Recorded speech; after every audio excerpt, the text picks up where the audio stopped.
e aí o juiz começa a interagir com as partes, tá? Então, eu já fiz em várias modalidades. 100%, por exemplo, o juiz de Arapongas está fazendo 100% telepresencial ainda. Agora, com a nova diretiva do TRT, que eles vão começar a mudar. Já fiz na modalidade semipresencial e temos a modalidade presencial também retornando, certo? Portanto, esse dispositivo da reforma trabalhista de apresentar a contestação até a audiência deu ensejo a toda uma modulação de prazos. Antes até da pandemia, como é que acontecia? Alguns juízes colocavam que seria, né, na notificação, o senhor está sendo notificado para apresentar defesa até audiência de conciliação, audiência chamada inicial. Outros colocavam, podendo apresentar sua contestação até 10 dias depois da audiência inicial. Outros colocavam até a audiência de instrução. Porque sempre que o legislador, vocês sabem disso, né? Quando o legislador é omisso e não é tão claro, dá margem, dá ensejo à modulação de prazos. O prazo passa a ser judicial e não mais legal, né? Então, cada juiz tem feito de uma forma. Agora, na pandemia, houve uma determinação do CNJ que se seguisse aquele despacho que eu mostrei para vocês.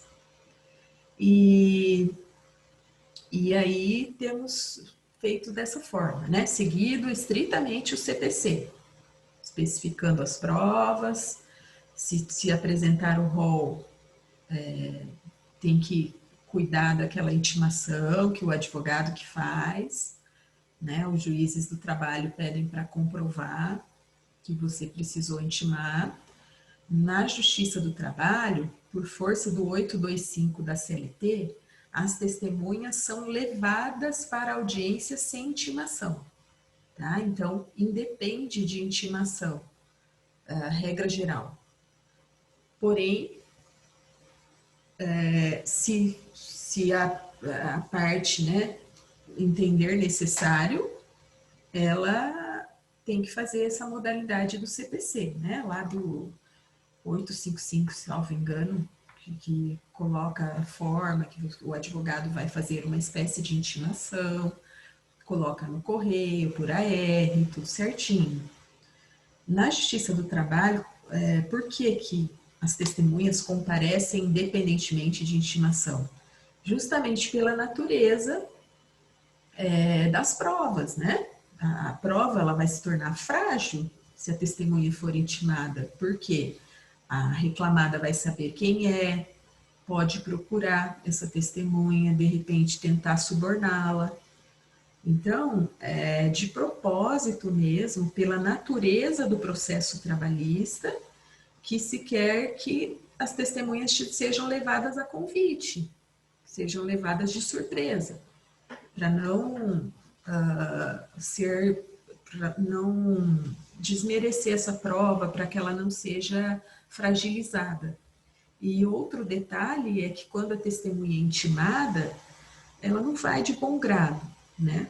Ela acaba não indo com boa vontade e perde também essa característica da verdade real sobre a forma, né? A testemunha intimada é sempre muito pior do que a testemunha que é levada por simples convite, ok?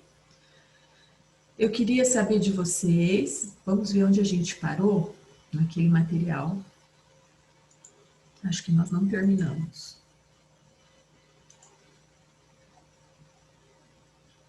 Então, nós falamos dos princípios, que são muito importantes nessa fase, né? O princípio da eventualidade, o princípio da impugnação especificada. Eu expliquei para vocês que a eventualidade significa você dar ao julgador, ao juiz, várias opções quando você vai impugnar o pedido. Você tem que imaginar situações de que Se o juiz não acolher uma tese, se ele acolher outra, que também essa outra deve ser rejeitada por isso, por aquilo, certo? Você deve imaginar situações e colocar essas opções já na contestação. Essa é uma forma de se defender. E a impugnação específica ou contestação específica significa que você vai impugnar pedido por pedido, né? Não pode ficar nenhum de fora, sob pena de serem considerados verdadeiros os fatos da inicial. Vimos as preliminares. Ontem, queridos, para vocês terem uma ideia, a audiência que eu fui fazer foi típica trabalhista mesmo. Teve todos os requintes de uma audiência trabalhista, né? Por quê? Porque a testemunha da empresa, eu estava pelo autor, tá? A testemunha da empresa mentiu, o juiz mandou ofício para a Polícia Federal, teve a reclamada confessou que tinha cartão ponto, porém não juntou com a contestação.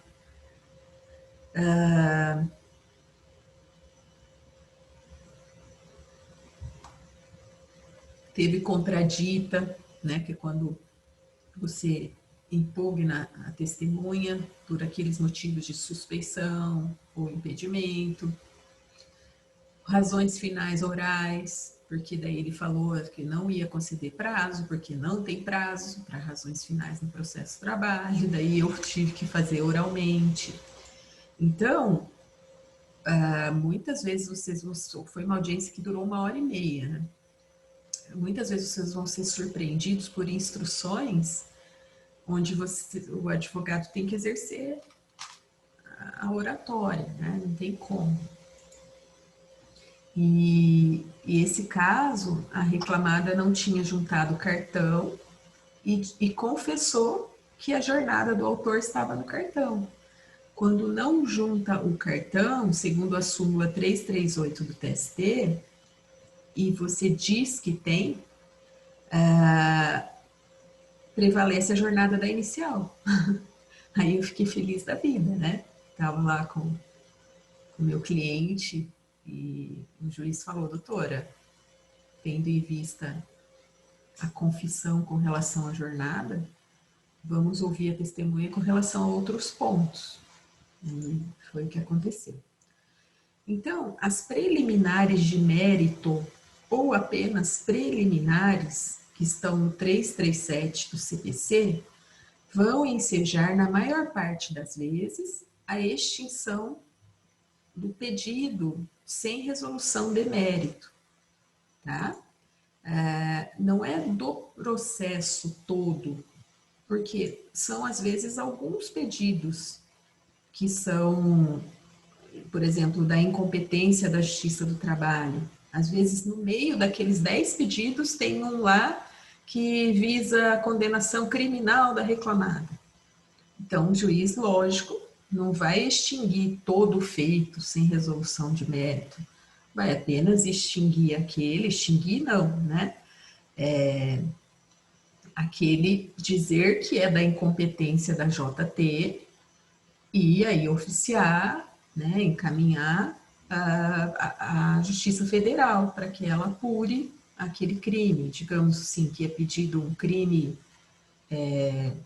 por condição análoga de escravo, trabalho infantil, esse tipo de coisa, tá? Condenação criminal. Falamos da incompetência, então, que é absoluta em relação à matéria que é arguida em preliminar e não, no caso trabalhista, e não a do lugar. Muito cuidado com isso, que no processo civil não tem mais exceção de incompetência em razão do lugar. As duas podem ser alegadas aqui. No processo do trabalho, não. A exceção de incompetência, como nós já estudamos, é realizada 5 dias após a notificação. Então, apenas a absoluta é preliminar de mérito. inépcia, né? Recordando, vocês já sabem o que é uma peça inepta, né? A gente pega bastante, infelizmente, né? Tem muitos pedidos confusos, ou que falta a causa de pedir o pedido, ou que é incompatível o pedido com a causa de pedir, tem bastante. Aqui toda essa parte nós vimos, quero ver direitinho onde eu parei.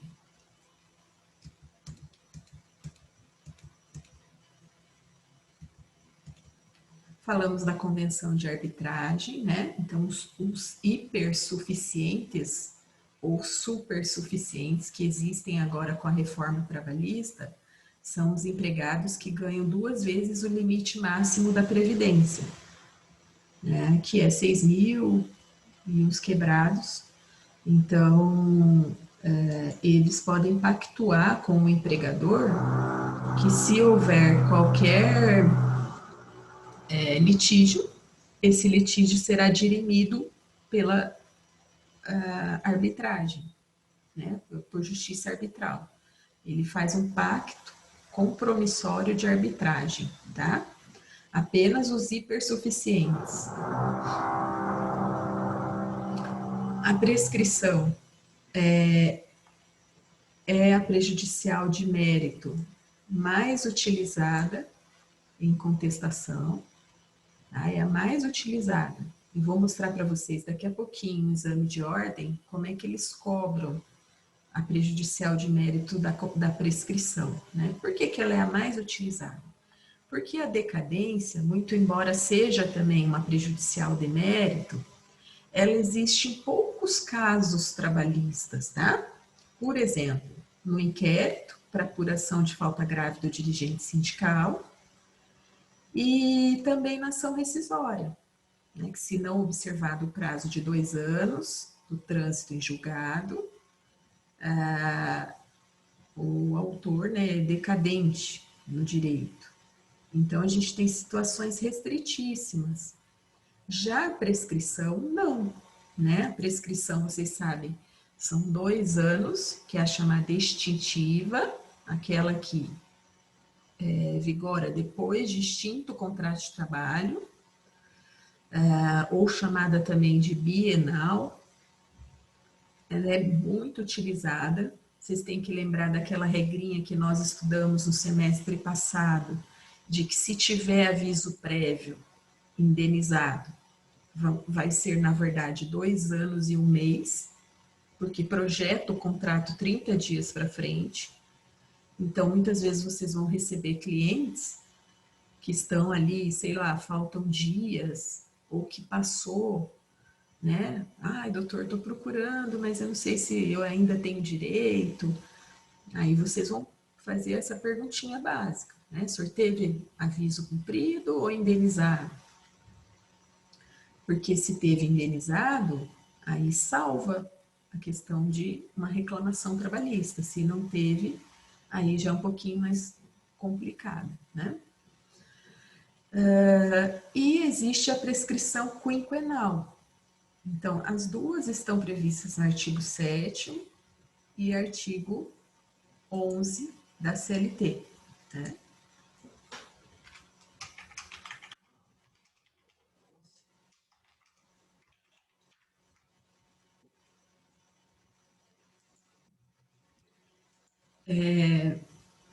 A reforma trabalhista, sobre essa questão da prescrição, também traz uma diferencinha lá nos parágrafos, no tocante à prescrição total e parcial, dizendo que a prescrição total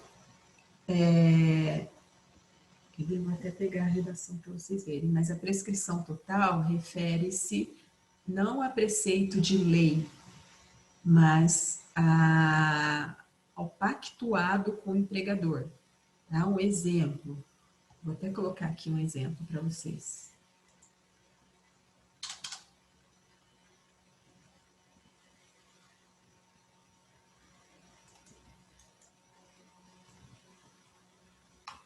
Prescrição total. Exemplo. Em sujeito admitido em 2012, tá? Continua trabalhando até hoje.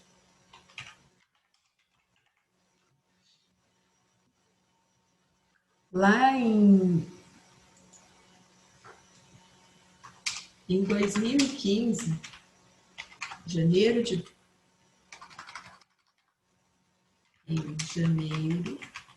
2015, ele teve as comissões, o percentual de comissões reduzido.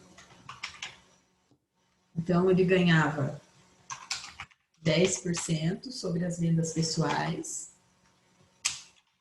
passou para 7%. Tá? Vamos supor que essa pessoa, esse trabalhador, os procure hoje, com essa situação. Doutor, eu estou na empresa ainda, mas eu tive uma comissão lá atrás, eu ganhava 10%, só que abaixaram o meu percentual para 7%. Eu tenho direito ainda? Isso está prescrito? Eles perguntam para vocês assim, caducou, né? Não é? Como profissional do direito, você vai ter que analisar se está prescrito. Então, o que quer dizer esse artigo 11 da CLT, tá? Que se refere à prescrição total. Que quando for decorrente do pactuado, diz o artigo 11, parágrafo 2º, a prescrição será total. Esse é um caso típico, concordam comigo? Em que foi decorrência do pactuado, não decorre de preceito de lei. Por quê? Preceito de lei é quando o direito está previsto no dispositivo específico da CLT. Equiparação, por exemplo, está previsto no artigo 461. Aqui não, aqui decorre do contrato de trabalho, do que eles ajustaram. Né? Comissões é um exemplo típico, porque a comissão, na verdade, não tem uma previsão específica na CLT de como ela será. Ela está prevista lá no 457, que é salário, né? Hoje vocês sabem o que é salário fixo, comissões e gratificações. Mas não está prevista a regulamentação dela. Isso decorre de alteração do pactuado. Portanto, quando prescreveu esse caso aqui, e vocês sabem que a prescrição de 2 anos só incide depois de extinto o contrato de trabalho. Então, a prescrição total, nesse caso, vai ser 5 anos para frente. Tá?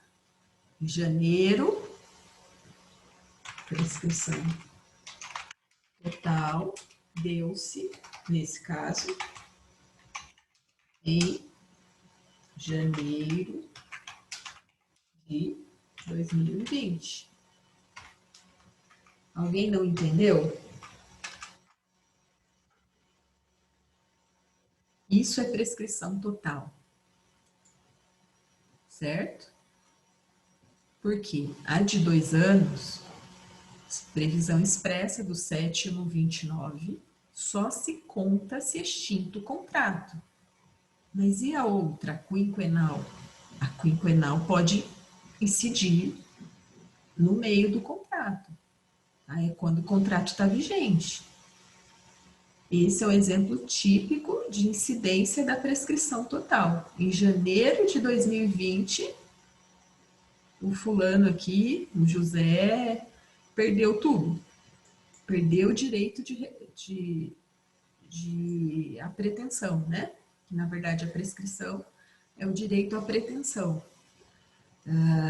Ele não vai poder mais reclamar, porque por força da incidência da prescrição total. E o artigo 11, parágrafo 2º, também fala da prescrição parcial. Prescrição parcial. A parcial, então, a total incide em decorrência do pactuado. E a parcial decorre de preceito de lei. Vou colocar um exemplo aqui para vocês entenderem como que é a parcial, tá? Exemplo.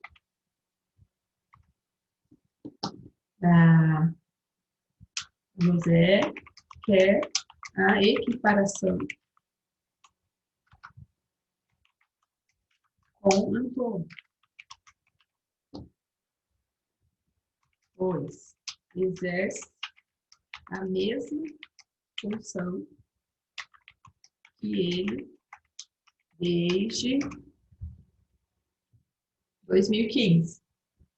Janeiro de 2015. Como incide a prescrição nesse caso?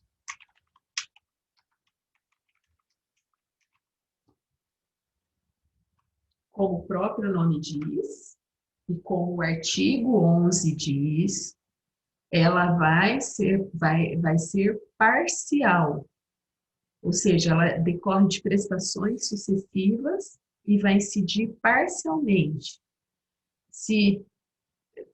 E ela só incide, tá, queridos? Aí ela vai incidir, vai ser os últimos 5 anos de quando ele for dispensado. Então, vamos pensar. Ele foi dispensado hoje. Eu vou contar 11 de maio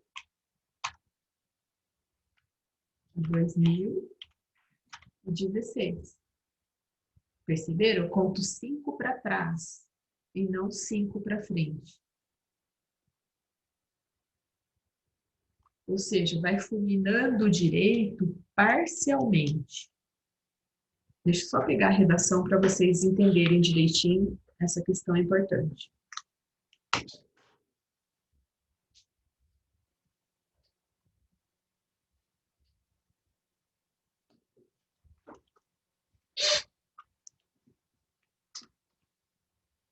Olha só, artigo 11 é uma novidade da reforma